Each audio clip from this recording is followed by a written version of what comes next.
Good afternoon, LinkedIn friends, Value First Nation. Welcome to another episode of Value First AI Daily, your collaborative intelligence report.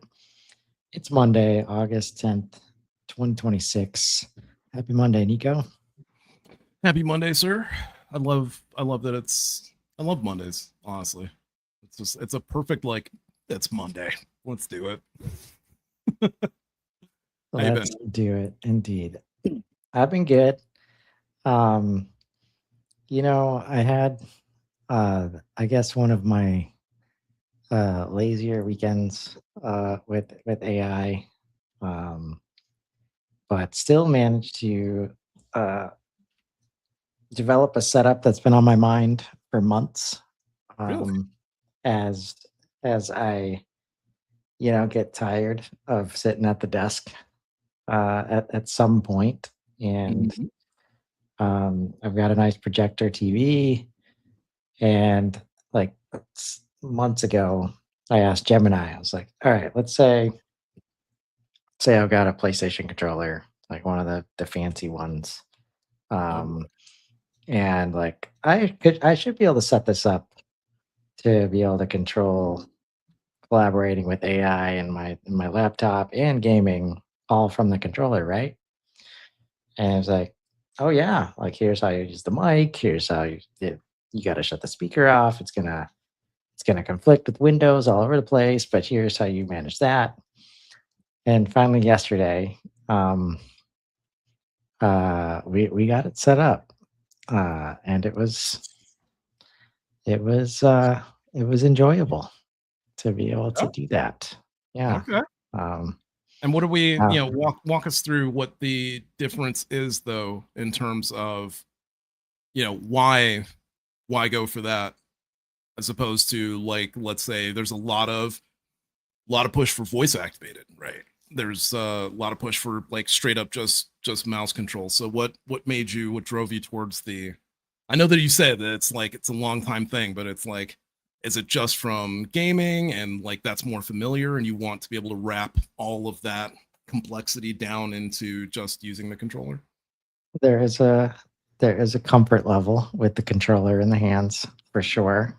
And like originally it's like, oh, there's a mic on this controller. So maybe this is my path into like voice activated stuff. But in reality, like having the laptop like right over here, the mic is good enough.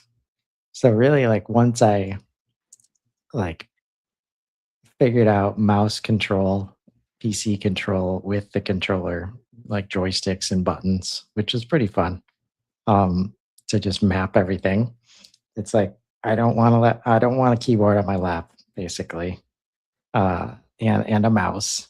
Hmm. So 2 birds, 1 stone there, and then, once I'm clicked into the command line, just talking, I think I was using Windows Hello or something, Oh wow, whatever's native good old to Microsoft. just voice command the computer and, uh, the one thing that didn't work was open anti-gravity. Really? That was challenge. It can't put those 2 words together. Oh, Like, so, that was the only challenge I ran into, as far as voice activation was concerned, but, I look forward to, taking more breaks on the couch while we're working with our AI friends. So that was my win for the weekend. good. That's How awesome. about you? Did you build anything by chance? I didn't build anything new necessarily. I added on to what we've been doing with Flywheel and added on some nothing crazy. Um, well, yeah, pretty crazy actually. So, I mean, the builds have been taking longer and longer, right? And it started out with just a sandbox, which pretty much at this point has turned into also the sort of model gallery and reference gallery for the rest of the game. So, what's really awesome at this point is that I'll go into the sandbox and be like, yeah, let's build this stuff out and build like these things out over here. And it's like, oh, cool. I'll use these on this level and I'll use this on this level and I'll copy these over here. So, it's like if we can do it here, we can do it everywhere. And so it's become really nice to be able to have that. I decided to put a little directional marker on there. And so part of that is that we've like enabled a shop now that you can go into, and you can obviously get like different skins. So as you're playing, you'll earn, various coin amounts. And I think it's pretty fair. I think it's like 150 coins or something like that, or 100 coins per level. I don't know. It's going to be, pretty openly fair. And so, we've got some initial partner logos in here pending, partner approval pending. Hopefully they love it when they see it. So same thing when it came to the, to the icon, I was like, yeah, it could be the same thing there. Could be that, we do some partner based icons there, and you've got some upgrades. And I think the next stuff that's going in is like a lot of the combo achievement leaderboard multiplayer stuff is going in there right now. But yeah, so the levels have grown quite a bit over the last week, and I want to say that Boston was actually the most recent build that we did that was pretty intensive. And it's getting to the point where it's like, wow, this is really like pretty massive, right? Like, I mean, I'm still not sure why the animation, it has something to do with my Windows settings, so it's not actually the game settings, which is good. In terms of like the small boat movement. Anyhow, so there's like small boat movement, there's birds, there's different ships and stuff like that. And it's obviously like way more, in depth in terms of just elements that are available, right? One of the things that I was going through was just, okay, it's cool. It's obviously it's very awesome, but you can see that there's this like generic size of brick. And so I was like, okay, it's cool because we've like tiled them. So, there's smaller sizes and there's bigger size bricks. And it's like, okay, that's kind of cool because, it allows us, gives us some detail and lets us do some cool stuff. But at the end of the day, we're still just dealing with bricks, and it's just, whatever we can do with that. So I wanted to like challenge it a little bit more and see like what more could we do outside of, bricks and still be able to build something like fairly complex.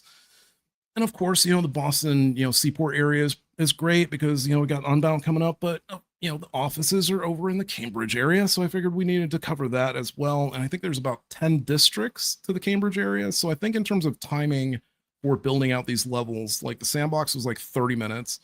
I think Lower Manhattan came next, and that was about an hour. Upper Manhattan took about 2.5 hours.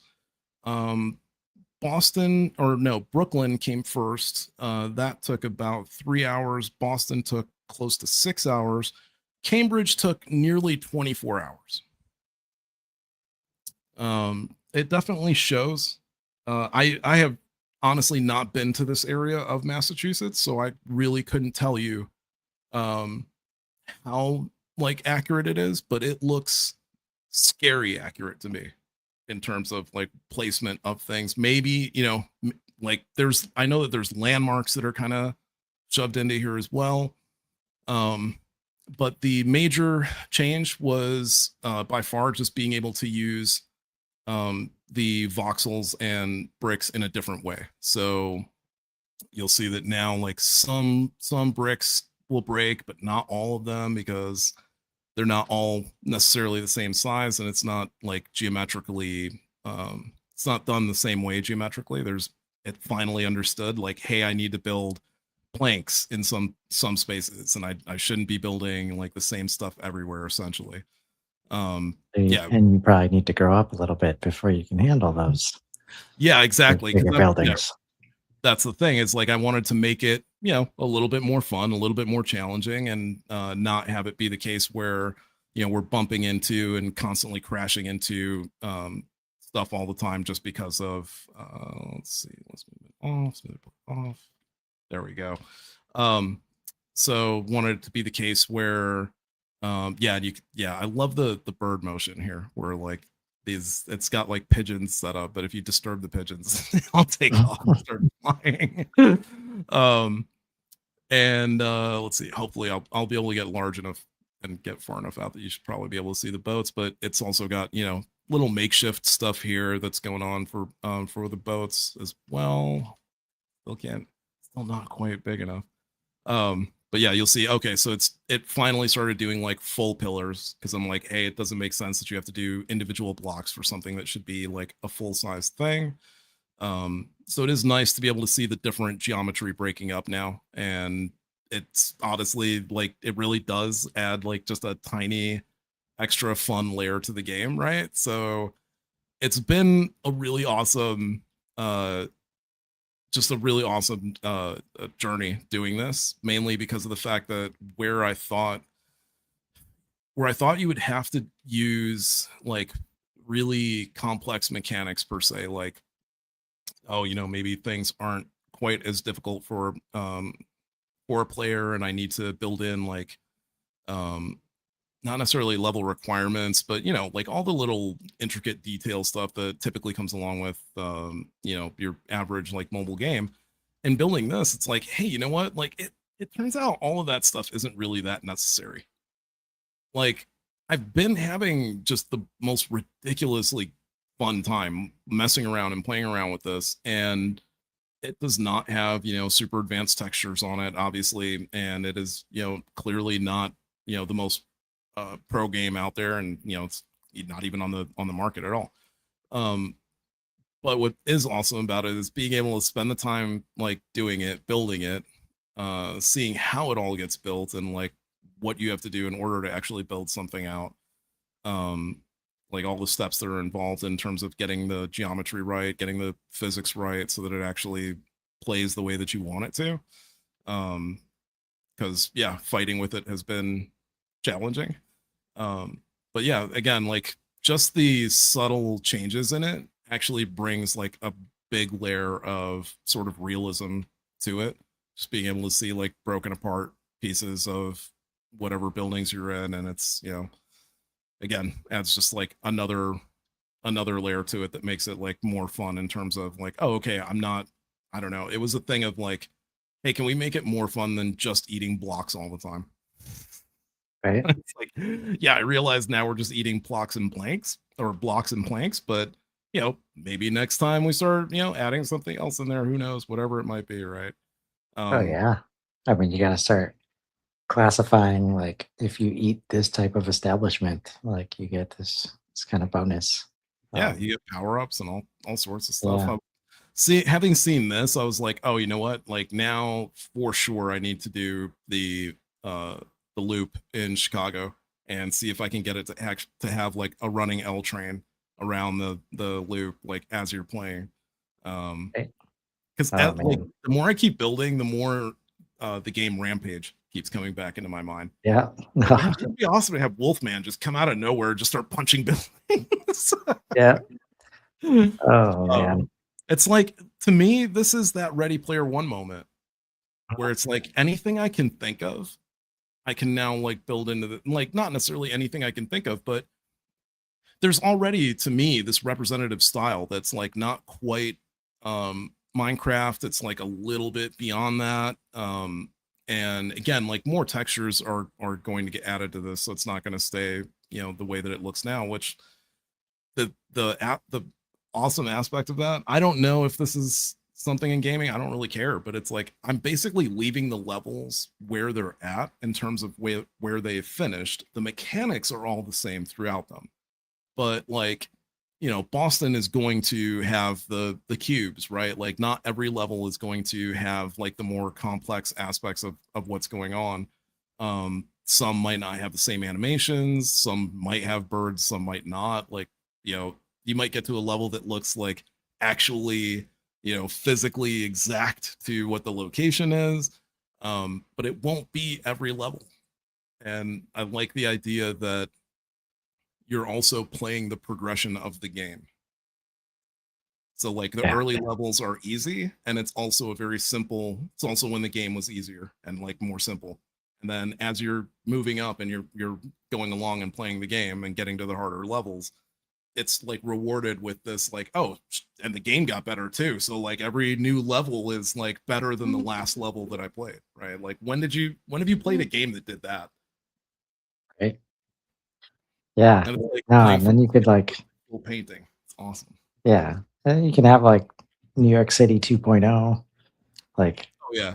there's so many different ways, and I think that's like once you understand how all the pieces come together, even if you're a dev, like the ability to be like, oh man, this thing that we developed in Cambridge, that would have been awesome, like in New York. Yeah. Like, okay, just go back and say, hey, you know that thing we did in Cambridge? Like, make it make sense in New York. And just all of the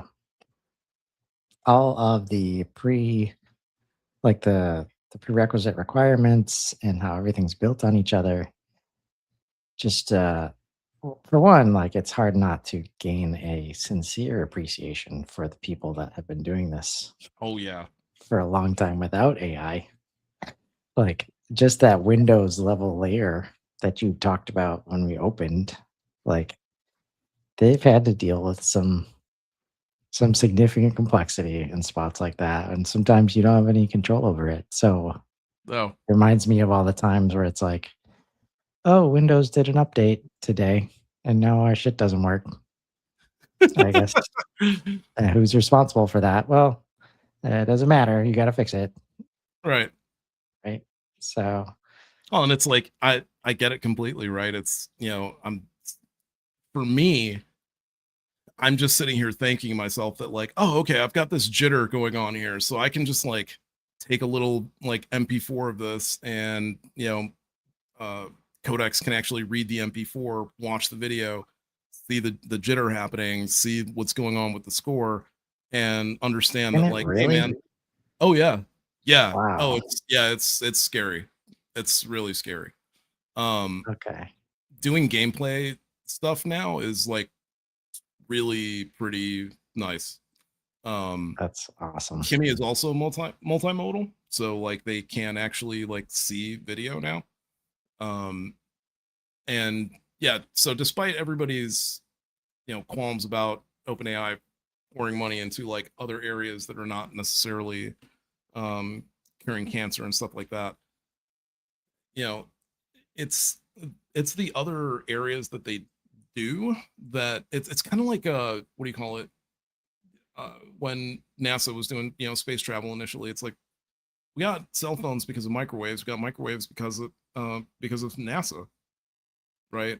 Like they had to do the research to figure it out, right? So like the model being able to understand video is I can't even imagine like in terms of auto accidents, like auto accident prevention, the amount of flight time video that's out there, the amount of driver video.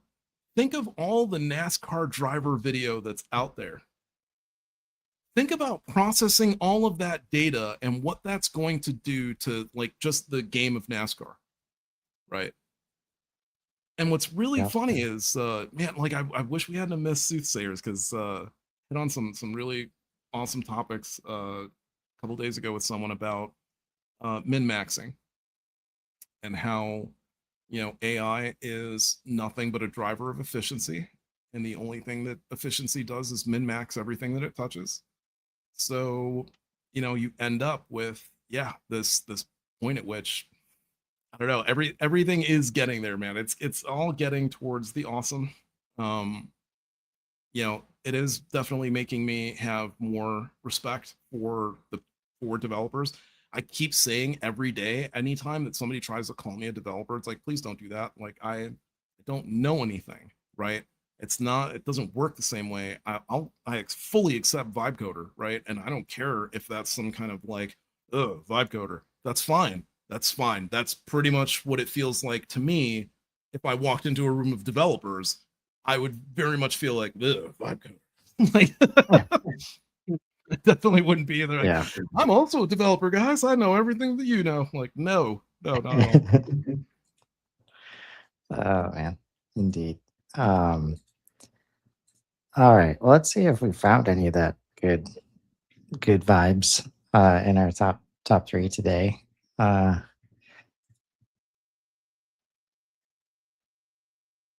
Number three, Fable 5's maker, also known as Anthropic, loosened its biology guardrail and published exactly how far. What was getting blocked was ordinary material, reading lab results, understanding symptoms, learning the subject. That should now go through with more support for clinical work. Handoffs on that whole topic fell about 85% in testing. Separately, all handoffs for any reason, not just this one, are expected to fall 67% on Claude.ai, 55% on Cowork, and 17% on Claude Code, and 7% on the Claude platform. So, how much interruption disappears depends on which surface your team works in. Virology, toxicology, and molecular design stay blocked, and the numbers are the vendor's own, not an outside audit. Yeah, it makes full sense to me. And even the outlets, let's say, in which they are allowing for you to do it, right? Especially when it comes to, it's the percentages might seem weird to people, but it's, you can think of the way in which they listed the percentage to platform ratio is the equivalent of like knows how Developer to, skills, basically. yeah, exactly, like can ask questions versus could use this to do stuff, right? Like very different things clearly. So yeah, I think it's a good move.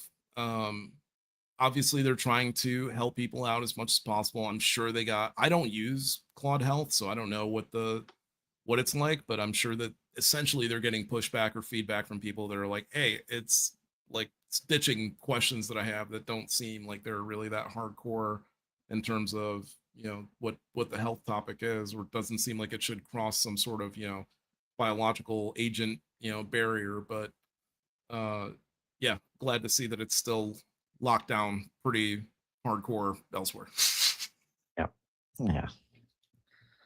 Yeah. Number two, one of the big labs open weighted a 30 billion parameter agent model under Apache 2.0. Meta's Muse Glimmer is distilled from Muse Spark, reads screenshots, graphs, and documents, and is tuned for long multi-step tasks and for recovering when a step goes wrong. Its own published scores put it at 76.0 on Sweetbench verified and 94.7 on AIME 2026. The operator question is where it runs. Hardware you already own changes per task cost and whether your data leaves the building, not out of the box. At full precision, it needs over 55 gigabytes, more than any consumer card. Talking about video memory there, I believe. So local use means heavy quantization plus speculative decoding, and early outside testing clocked about 24 tokens a second. Yeah, and I got to tell you, the early numbers that I was throwing out like a week ago or a couple weeks ago, when I was like, yeah, we all don't have like a $50,000 rig. Yeah, it's like 100,000 now. Like the prices on all of this stuff have jumped up considerably in the last 2 weeks. And that is, largely in part to massive breakthroughs in the technology itself. But also, them profits though. A lot of tech companies reported profits in the last couple days, and like minimum, in most cases, like minimum 80% year over year.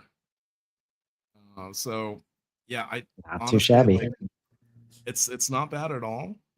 But again, it's just this like unstoppable force meets immovable object of open weight, open parameter models, and like open source models in some cases, versus and like on-prem, affordable on-prem too. Like it's getting there, right? Like 6 months is a long time.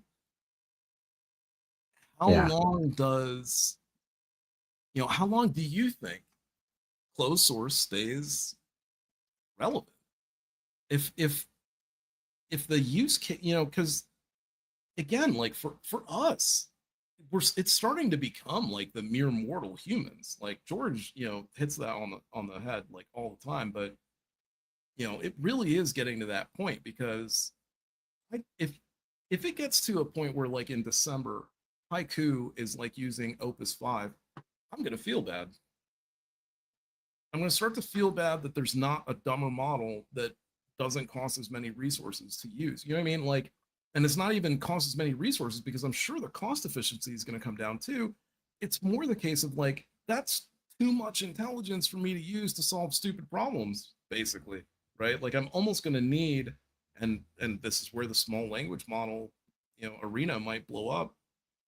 I'm actually going to need like a smaller language model that's not quite, maybe like not quite overstuffed with all of this information. So this reads to me as like, oh, okay, this is a really great, not necessarily overall alternative, but again, if it's great on screenshots, graphs, documents, and tuned for long multi-step tasks, then anytime that you need verification of those three things, you can certainly set up a gauntlet run using this model, be completely, at home with the scores and the figures being nearly the same as what closed source models are. And so what? It's only like, oh, it's 30 billion. So what? It's only getting used to do a very specific thing. So it doesn't matter what, like, honestly, I'm not saying the parameter size doesn't matter, but man, at 30 billion, that's really good for doing pretty much all general purpose tasks. If you think that it takes the like trillions of parameters or whatever just to do general purpose stuff, no, that's not the case. Like, again, you can Yeah. be, a single person can be very smart about one thing while being not so smart about a lot of other stuff. I'll Right. put it, that's that easy.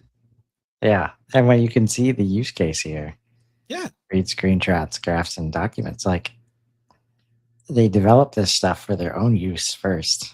Like you can only imagine this is helpful from the like Facebook, moderation like perspective. right. Um, and I took an extra long walk this morning just so I could listen to the latest Moonshots podcast. And when they started talking about the possibility or the suggestion to Google that they made directly to open weight their stuff, and maybe that this transition with Demis that we talked about last week could be uh, a moment where it makes sense to do that. Like, man, that would shift the landscape. It would Uh, upset a lot of things. Yeah. yeah. Number one today, an AI model designed complete bacteria killing viruses from scratch. Good to see we got some positive stuff on here today. Stanford and Arc Institute researchers started from a natural template, built close to 300 candidates, and got 16 that worked. A cocktail of them rapidly overcame two E. coli strains already resistant to the original, and one carried a packaging protein from a distant evolutionary source. So it is real architecture, not a copy. The jump worth making, the jump worth marking output that has to hold up in physical matter. Anything infecting humans, animals, or plants was deliberately kept out of the training data, and the authors want safety and security people consulted across the whole life cycle of this work. Coming to us from Science. I mean, we had it's just the barriers are getting knocked down like piece by piece. So many of them are going to get knocked down by the end of the year. You have to understand that like when some of this stuff starts happening, it just starts to snowball. It's not a matter of like, oh, it solved some puzzles last week, so like next week maybe it'll solve these other puzzles or something. No, it's the same. Like it's just like, okay, so like earlier, it's funny, me and Chris were on a call, we're talking about an idea for Flywheel, and I was like, yeah, it'd be cool if I built this like drinking game mode into it, where you could actually like use it with like a drinking game mode. And we're talking about it. I'm like, yeah, how I got there.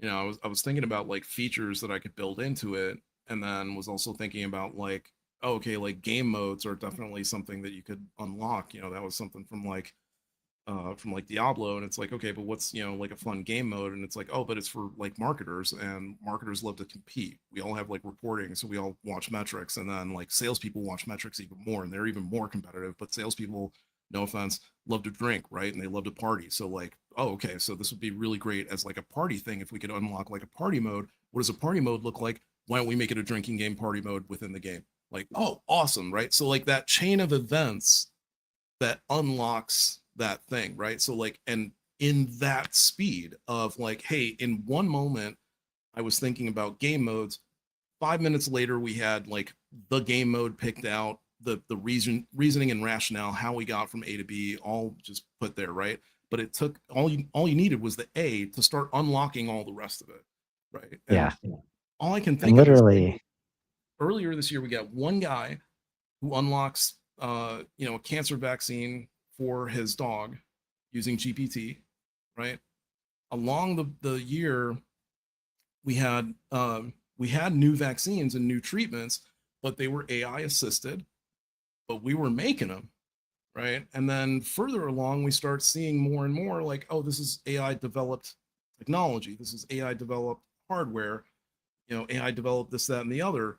You're seeing, robots going from 15,000 to 8,000 to 5,000. I just saw, Unitree's robot just broke another record for, it outran the last robot, right? Like, so the last robot beat the fastest human in like, some kind of, long term race or what have you. And this one actually just beat that one's time, right? And looked even smoother while it was doing it. And so now we have a few weeks ago, OpenAI cracking into unsolved math problems that have been sitting around for like 50, 60 years. And lo and behold, now we've got, full fledged, hey, I'll make your vaccines for you. Right. And it's only going to get faster from here. Because if this one gets approved, okay, let's start working on the next one. How long did this one take? Doesn't matter. The next one's going to take half as much time, because now the system already has an understanding of like, oh, here's what it is we're trying to do. And at least I've got already one pathway of how, and one whole like study of how I solved that one. So got that in the books. Like, let's go. Right. yeah. And like, There you go. I haven't read this just because they talk about it all the time. Yeah. So I have an idea of what they're getting at. But, the guys on the moonshots put together to solve everything document, a book length blueprint for how to aim the singularity at every problem that has ever made human life short, expensive, or unfair, and solve them all within a decade. And literally, it's founded on the fact that the math works. Like, solve math, you start solving physics, you start solving for all of the building blocks of everything that we know. Yep. And when you can understand how quickly AI moves, it is not a question of if it's going to solve those problems tomorrow. It's when, right? And it's like once we solve these, then these get solved, and it's very easy to reason out to the point that it starts to align with like, yeah, at some point AI starts building, better systems, better, like more robust, more reliable systems in a lot of the places where how much we built without knowing any of the laws of the universe, Yeah. like in how it worked, right? That's what's Like, that's what's crazy to me is like we're we're embarking on, it's the same thing as Go. Like Go players learn from an AI. They don't learn from other Go players anymore, because the AI is just better. And it so far as they know, like comes up with new methods and new ways of playing, right? So where they had thought for the longest time, like, oh no, it's already done. We've figured out pretty much every move you could possibly make in the game of Go, seen it all, done it all. Nope, found something new. Oh yeah, bet you AI can't read these 2,000-year-old scrolls that are rolled up. Definitely not gonna be able to unlock that. Nope, unlocked it. Yeah, but definitely not gonna be able to like solve like this old math. This math's been, I mean, so many people have been looking at this math. It's ridiculous. Hey man, you do realize we just cracked code from like 10 years ago, right? Yeah, but this is really old math though. Okay, well, solved it. It's like how it's not going to take too much longer, and especially like what Chris said, it's more of a profound thing than you realize. And as somebody who sucks so terribly at math, it actually like puts me at greater awe of what it's capable of, and like makes me wish that I could understand it much better. Because yeah, like music, math, computers, math, food, math, right? Like point at it, math. There's math everywhere. I don't care where you are. Like even if you work in fishing, you are measuring things using fractions. If you work in construction, you're using fractions, you're using weights, you're using volumes. Like it's all over the place. You can't get away from it, especially like any blue collar work. Not only are you using math, you're probably using like geometry. You're definitely using trigonometry on some level. You just don't even realize it, but you're doing it, right? Like the fact that you're using the equipment to figure the stuff out, it's still in there, right? Um, even when it came to figuring out cows moving in a particular pattern, right? Turns out that they move in a golden circle. It's just all math, or golden spiral rather.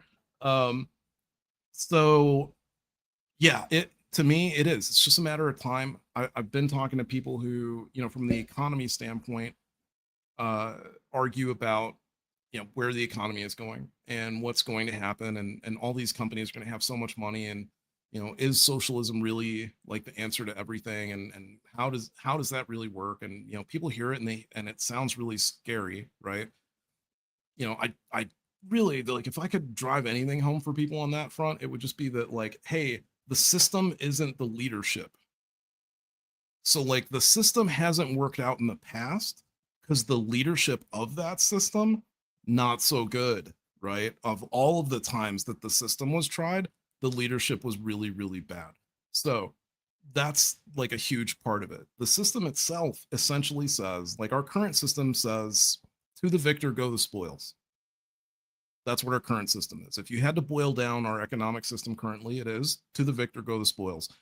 We regulate it a bit and we slap hands a bit on like how you can get that victory, but not a whole lot, right? And that's, again, it's just to the victor. Now we've instituted a system that kind of tags along with them, so society can kind of also get some victories by investing in a market. Still not exactly as equitable as it's supposed to be. So what socialism, all it does boil down is it says, hey, you know what, we all kind of put in the effort, we all purchase things, we all have jobs, we all buy things, we all contribute to society on some way, in some level. We are all contributing towards the greater good, right? So how about how's About about we all get a little back. how's about we make it so that people don't has to be homeless and stuff. So it's kind of more of that, of like, and it's not even a matter of, hey, let's just do that. It's more that these companies, the profits are also going to be exponentially higher than other companies. It's ridiculous. Just look at the valuations in the first 4 years. These are the highest valuations on companies I have ever seen in my life in 4 years of being around. Like right neck and neck, $2 trillion companies neck and neck with each other, backed by a nearly $5 trillion company, right? Like Nvidia's almost at 5, or is it like 4 trillion or something? Whatever. It still has, like, these companies have more like equity or more value in them than multitudes of countries. Okay. And it's only going to get higher.